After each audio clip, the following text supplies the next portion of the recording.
मैं गुलजार साहब की प्रेजेंस में बहुत कॉन्शियस हो जाता हूँ, तो मुझसे ज़्यादा बोला नहीं जाता। और जो कि ज़ाहिर सी बात है, जो कि मैंने कहा कि वो एक्चुअली वो एक बरगद का पेड़ हैं और हम सब उनकी शाखाएं हैं, हम पत्ते हैं, हम गुलजार साहब के बच्चे हैं। तो अपने बाप के सामने ज़्यादा आप बोल नहीं सकते, फिर भी मैं थोड़ा सा कोशिश करूँगा कि जो मेरी बातें हैं, ये यतेंद्र जी की जो किताब है, मैं इससे जुड़ा हुआ हूँ, काफ़ी सालों से यतेंद्र जी से बात हो रही है। और आज मैं उनकी किताब के जब सफ़े पलट रहा था, तो मुझे उसमें ये गाना जो अभी पढ़ा इन्होंने कि और फिर यूँ हुआ, रात एक ख्वाब ने जगा दिया, वो गाना इतना रेयर गाना है। और उस गाने को जिस तरीक़े से ज़िक्र किया है यतेंद्र जी ने, तो मुझे, और मैंने उसके सफ़े पलट के देखे तो मुझे एहसास हुआ कि ऐसी बहुत सी चीज़ें हैं गुलजार साहब के बारे में कि मैं उनके उनके साथ 35 साल से जुड़ा हुआ हूँ, पर मुझे उसमें वो नई चीज़ें पढ़ने के लिए मिल रही हैं कि अच्छा, ये भी ऐसी बात है जो कि थी, जो कि मुझे मालूम नहीं थी। और जैसे एक एक रिडल है मेरे लिए कि मैं अब हर चीज़ में, ज़िंदगी में हर चीज़ को इस नज़रिए से देखता हूँ कि अगर गुलजार साहब देखते तो कैसा देखते, या अगर वो सोचते तो उसके बारे में क्या सोचते। तो जैसे कि मैं अब उस उम्र में हूँ जिस उम्र में वो तब थे जब मैं उनसे पहली बार मिला था। मैं अब उस उम्र में हूँ जिस उम्र में वो तब थे जब उनसे पहली बार मिला था। मेरी आज वो एज है जब 90 में मैं गुलजार साहब से मिला था।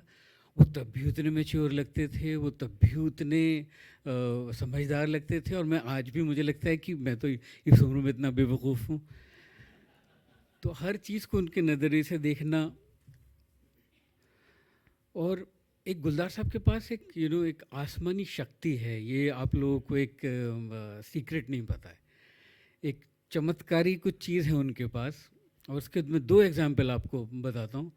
एक तो ये कि जब मैं माचिस का म्यूज़िक कर रहा था, तो मैं बहुत इन्वॉल्व था उसमें, स्क्रिप्ट लेवल से लेके और उसके एग्जीक्यूशन तक, और बाद में बैकग्राउंड स्कोर, क्योंकि और मैं कुछ कर भी नहीं रहा था, वही मेरी ज़िंदगी का मकसद था, मेरे पास मौका था, मेरे पास वो चांस था। तो उस दौरान गुलजार साहब ने एक बार एक बात कही कि तुम 5 साल बाद फिल्म डायरेक्टर हो गए, जो कि मुझे लगा कि मैं ना मेरा कोई शौक़ था डायरेक्शन में जाने का, ना मेरा कोई ऐसा मकसद था कि मैं डायरेक्टर बनूं। पर वो बात उन्होंने ऐसे एक प्रेडिक्शन की तरह बोली, और जो कि सच हो गई। एक्चुअली 5 साल बाद मैं फिल्म डायरेक्टर बन गया, और मुझे मालूम नहीं कि उन्होंने वो कैसे उस चीज़ को महसूस किया था। मुझे बोस्की ने कई बार बताया है कि अगर उसकी सेट पे बारिश हो रही है तो वो गुलजार साहब को बोलते कि आप बारिश रुकवा सकते हैं क्या।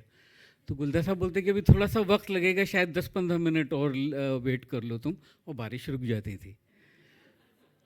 तो ये गुलजार साहब हैं। और उनकी शायरी में तो खैर, अभी शीन काफ निज़ाम साहब ने इतना खूबसूरत बोला है कि मैं क्या कहूँ उसमें। पर एक वक्त हुआ करता था कि जब मुझे उनकी शायरी पूरी याद थी, पूरी किताब। एक बूंद चांद आपके यहाँ से प्रकाशित, एक जी, तो एक बूंद चांद की जब मैंने पहली बार ख़रीदी थी, तो मुझे एक एक नज़्म, आप मुझे एक लफ्ज़ बोल दें और मैं पूरी नज़्म सुना देता था। और उनकी उनकी शायरी में वो जादू है। और एक कमाल का है कि जैसे निज़ाम साहब ने बोला कि आप अल्फाज से पहचान लेंगे कि गुलजार साहब का कौन सा गाना है। मैं कहता हूँ कि वो गाने का मूड से आप पहचान लेंगे, कोई भी कंपोज़र हो। आप देखिए, वो चाहे मैं हूँ, चाहे ए आर रहमान हो, चाहे शंकर एहसान लॉय हो, चाहे अनु मलिक हो, आप ए अजनबी उनका गाना उठाइए तो गुलजार साहब का मूड, गुलजार साहब के गाने का मूड लगेगा। आसमां के पार शायद और कोई आसमां होगा, शंकर एहसान, लगता है कि वो गुलजार साहब का गाना है। नाम अदा लिखना शांतनु मोहित्रा का, अनु मलिक का रोशनी से भरे भरे भरे भरे नैना तेरे। तो ये जो है, ये सब गुलजार साहब का मूड उसके ऊपर इतना आता है, उनकी उनकी शायरी का, उनकी शख्सियत का, उनकी सब उनका, वो तो गाना एक्चुअली उनका हो जाता है। मैं जब बॉम्बे आया था, तो मेरा एक ही ख्वाब था कि मैं एक गाना गुलजार साहब के साथ कर लूं। और अल्लाह मियाँ ने मेरी इतनी मुझे नवाजा कि मैं पता नहीं 500-700 गाने गुलजार साहब के साथ कर चुका हूँ। मेरे पास भी अब हिसाब नहीं है इतने गाने, क्योंकि मैंने अपनी ज़िंदगी में जितना काम किया है 99% मेरे गाने गुलजार साहब के साथ हुए हैं। और मैंने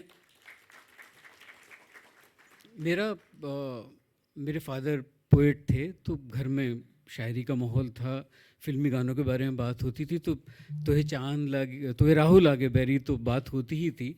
जो मेरा राब्ता जो बना गुलजार साहब के साथ, उनके गानों के साथ, जिससे कि मेरा एक ख्वाब हुआ कि मैं जब बॉम्बे जाऊं तो मेरा एक गाना गुलजार साहब के साथ हो जाए। वो जब मैंने पहली बार उनके उनके जो एक्सप्रेशंस थे, क्योंकि मुझे लगता है कि गुलजार साहब के बिना हिंदी फिल्म ये का म्यूज़िक ये होता ही नहीं जो हुआ है। जिस तरह की इमेजेस जो शायरी से जो कूल इमेजेस आई हैं, और इतनी जो कि कॉमन, जैसे दिन खाली खाली बर्तन है और रात है जैसे अंधा कुआं, इन सूनी अंधेरी आँखों में आंसू की जगह आता है धुआं, जीने की वजह तो कोई नहीं मरने का बहाना ढूंढता है।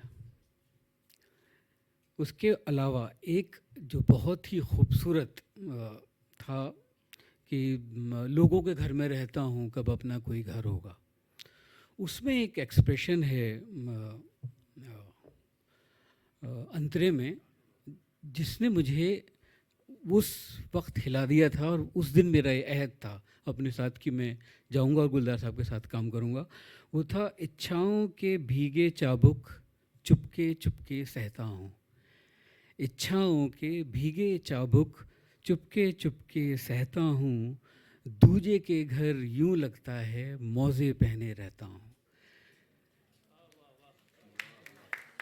इच्छाओं के भीगे चाबुक चुपके चुपके सहता हूँ, दूजे के घर यूं लगता है मौजे पहने रहता हूँ, नंगे पाँव आंगन में कब बैठूँगा कब घर होगा, औरों के घर में रहता हूँ कब अपना कोई घर होगा।